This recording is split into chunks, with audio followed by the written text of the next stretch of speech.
అది మన నిజ జీవితంలో కూడా జరుగుతుందని చెప్పాడు. ఒకవేళ మేమిక్కడ చనిపోతే మా సోల్ ఈ డ్రీమ్ వరల్డ్ లోనే ఉండిపోతుందని చెప్పాడు. ఈ డ్రీమ్ వరల్డ్ నుంచి బయటికి వెళ్ళడానికి మంకీ పా అనే వస్తువునిచ్చి దానికి కొన్ని స్పెల్ బౌన్స్ చెప్పాడు. ఇక్కడి నుండి బయటికి వెళ్ళాలంటే ఆ మంకీ పాతో స్పెల్ బౌన్స్ చెప్పి ఒక్కసారి విష్ కోరుకోవాలని, అప్పుడు ఇక్కడి నుండి మనం పర్మనెంట్ గా బయటికి వెళ్ళిపోవచ్చని విచ్ చెప్పిందని చెప్పాడు.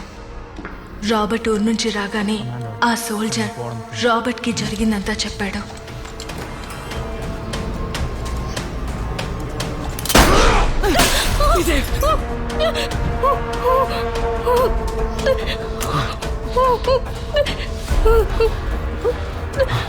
నైట్ నేను నిద్రపోయినప్పుడు నా రూమ్కి వచ్చిన రాబర్ట్ నేను దాచిపెట్టిన డ్రీమ్ క్యాచర్ని తీసి దాంట్లో నుంచి ఒక ఫెదర్ని పీకాడు. దాన్ని పీకితే ఏం జరుగుతుందో తెలియక తను రూమ్కి వెళ్ళి నిద్రపోయాడు. ఆ తర్వాత డ్రీమ్ ప్యాలెస్కి వచ్చిన రాబర్ట్